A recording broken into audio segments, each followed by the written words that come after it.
we're starting with the vertical line, and we divide it in half, and divide it in quarters, and then divide it into 8.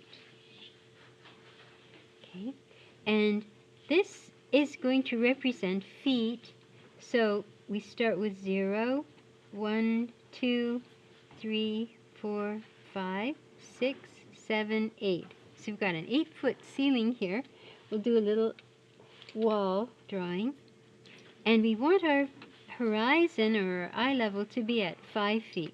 So use your whole arm and draw across 5 feet. You can do phantom lines until you find the line you want to keep, and put it in with the color. That way we can distinguish it from everything else that's going to go on here. We've got a floor line and a ceiling line, and we can use this as measurement for the heights of everything we want to draw here. So we're going to put a little desk in, and a desk or a table height, we'll put it at a table height, is 2.5 feet or 30 inches. So 2.5 feet is there. Bring things across.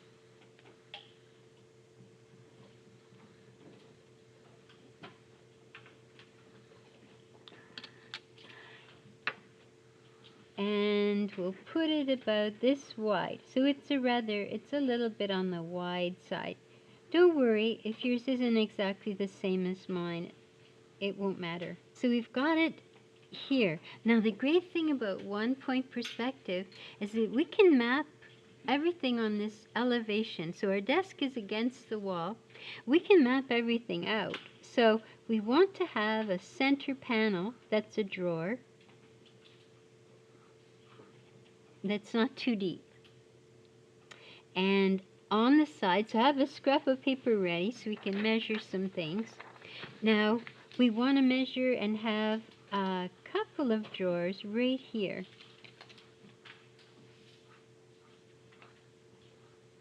So after you've taken that, then you take the same measure and do the same on the other side.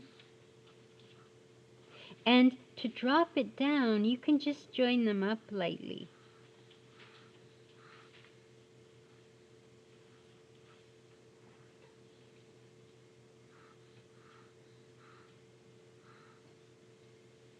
So we've got one square for those drawers, another square for those drawers. Now, this as it stands is right on the wall, like that whiteboard. So we want to bring it out onto the floor. The way to do that is to have a vanishing point. So let's put our vanishing point, let's put it here. Now I know yours may be slightly different than mine, but that's okay. This is about discovery, so don't worry too much about that. Just like all of our other boxes, just like this one, just like that one, we've got now 4 corners to take through our vanishing point, to project through our vanishing point. So let's do that. Take your vanishing point and project, and this will bring our desk forward onto the floor.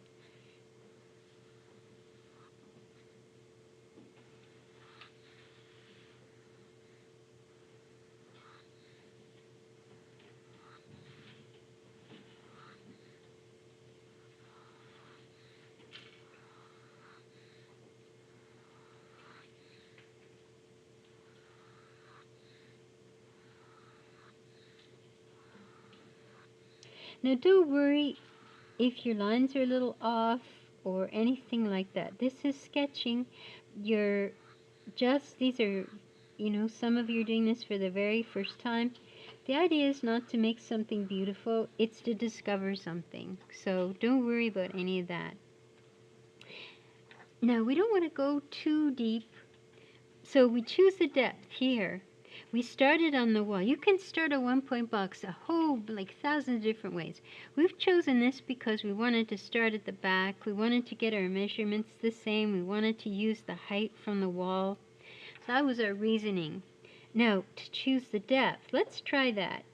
And remember, this is part of our discovery as well. This may be pretty wild and weird, but we have to start somewhere. You won't know if you don't start. So once you choose that, though, I chose it down here on the bottom because there's too much going on up there. Once you choose it, though, it's done. You can go back and change it, of course, but it determines everything else, the look of the box. So I'm going to go across. Now, why do I keep it straight? Because this is the same distance from me through its whole length. It's only when something turns away from me that I need the vanishing point, so I can see how much smaller it will look a little further away. That's all. And then I'll go up here.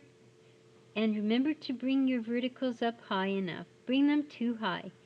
Otherwise, they won't cross with your perspective lines, and you'll be in trouble. So there we go. We've got a face now to our desk. I'm going to bring the drawers forward, so I have to bring this through here and bring it across. I'm keeping it straight because it's the same distance from me throughout its whole length. Should also mention that in choosing our vanishing point here, you're telling the viewer that if they stand here with you as you're drawing it, they will get the best view of what you're showing them.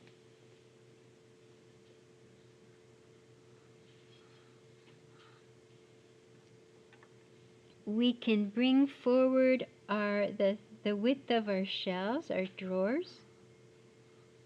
There, bring that forward. And that gives us the width of our shelves at this point.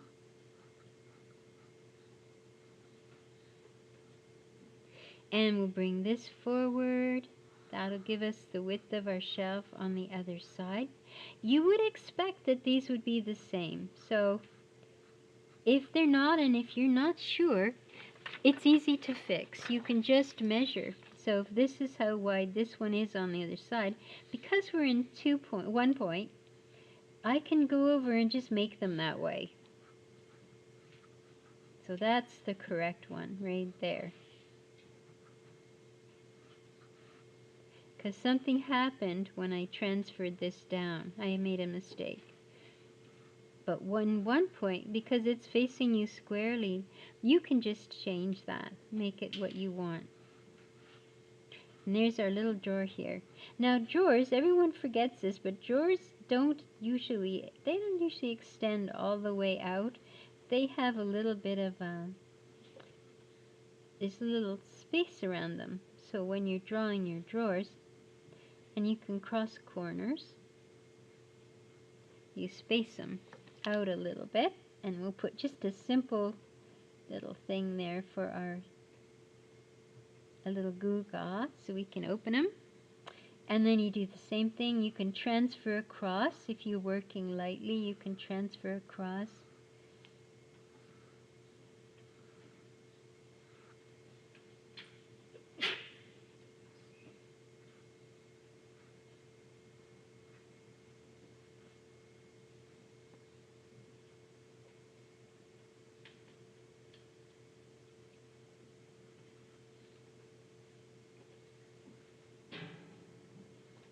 There we go. And this is great. We've got the top of our desk out here. We've got the side of our desk. We've got 2 drawers. We've got this drawer here, this big shallow drawer. That's lockable, and you've got secrets in there.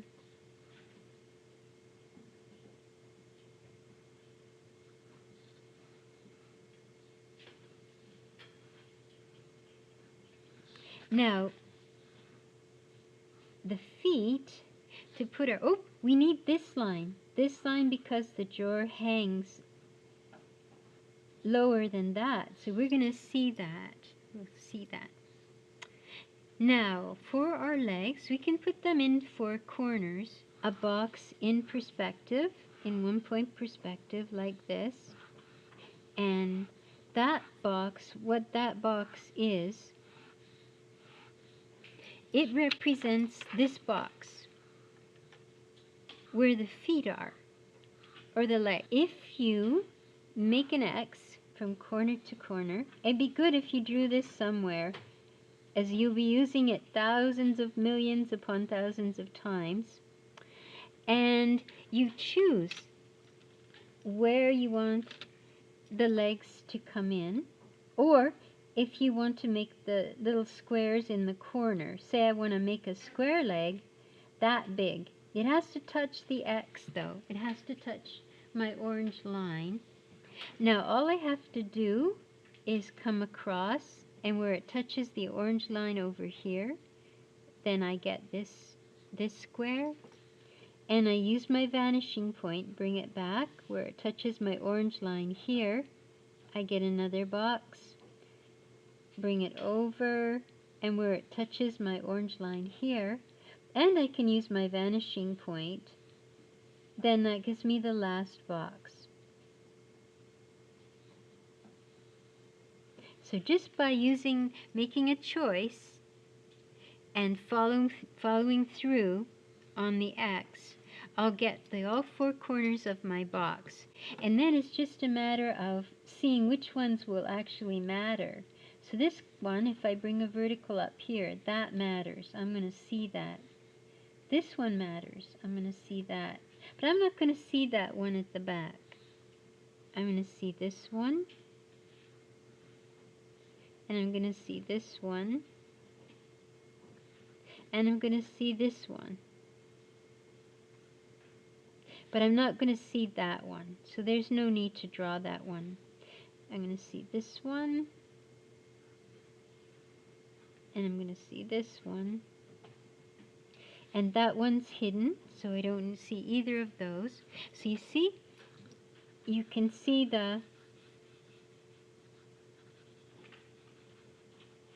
each of the legs, you'll be able to see. And there's that natural angle at the bottom.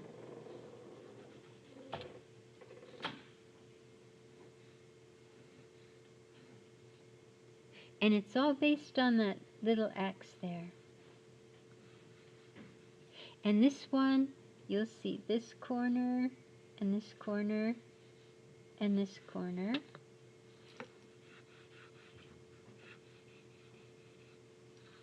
So we'll get the four legs. So let's try that out here.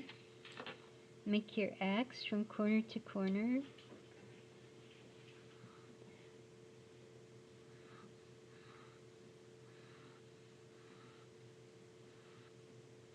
And choose the size of your square that you want for your legs. Bring it over where it crosses the X. You have your other leg. This leg is very wide. Might make that a little smaller. If it looks weird, then, but this is facing us more. This is turned away, so that does make sense. This one is facing us more, so.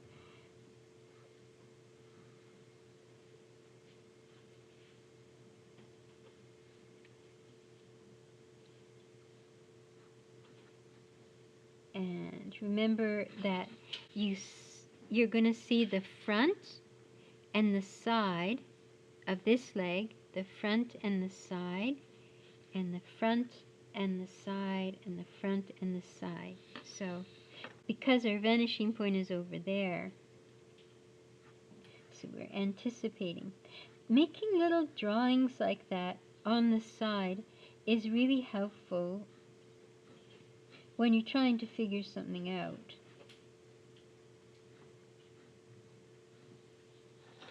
These are terribly wide legs, so I didn't make a very good choice here, but we might make them a little narrower and have them come inside, not be so wide. If yours are fat like that and you want to make them thinner, just make them thinner. But leave the inside part the same. That will make it more interesting. And that's part of discovery, just what I was promising you about sketches. You discover, you think you like something, and then you draw it and you realize you don't really like it so much. So this is the time. When it doesn't cost anything to know this, this is the time to do it. So we're going to maybe put some rich color down.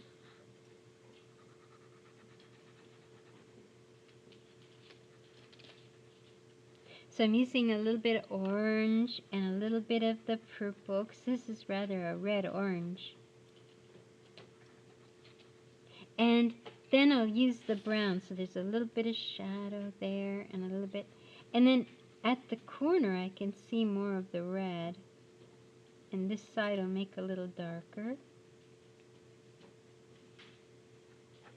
So it's kind of a... And this is why it's good to have a thicker outside line. So when you're sketching, you can just go over it. So now I've got this.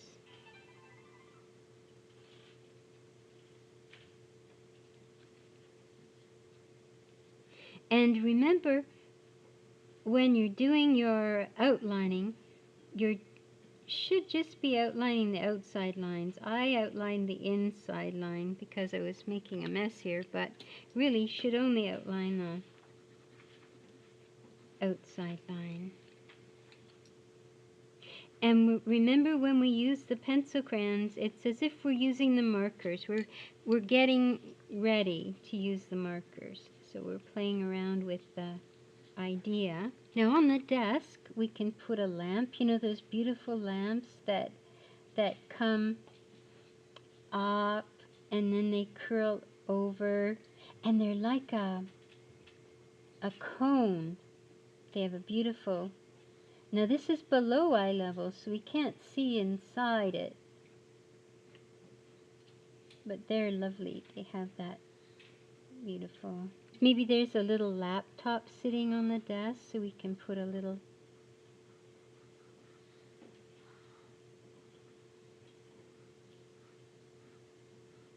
And as much as you can, use definite strokes. Like, I know it seems like I'm tickling sometimes, but try not to. Just... And see how many surfaces are facing us. That's facing us. This is facing away. So we need the vanishing point. All this front is facing us. And the front of the legs is facing us, but the rest is going back. Let's put one of our sketch figures in so we can see how our drawing stacks up. Now, as long as her eyes are on the eye level, because she's 5 foot something, so we'll put her eyes on the eye level. Where her feet fall doesn't really matter unless there's a specific point in the drawing that you wanted her to fit. It doesn't really matter. So we'll put her in and see if the desk looks like something she could sit at, if the size of it is right for her. And that's her whole job in the picture, is to show us how big that desk is. And again, as long as her eyes are on the eye level, it doesn't matter where her feet fall. So I think that looks pretty convincing. She seems to be okay with it. Doesn't seem to mind.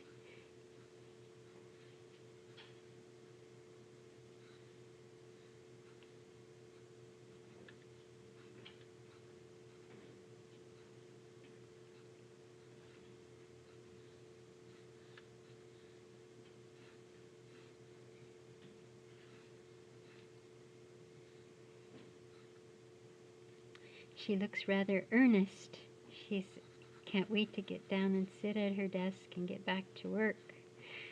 Good for her.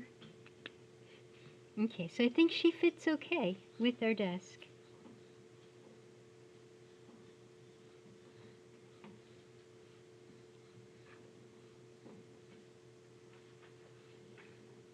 Just want to do one little thing before we break for our break. See, with metals, this is brushed steel. So you put a little bit there and then leave it white down the center. and you can rub it with a tissue to make it soft. Just put it in soft. Whenever you want something soft, you use the pencil crayon. So sometimes, like on a wooden floor, you want to have soft planking. You don't want a harsh planking, so you use your pencil crayon for that.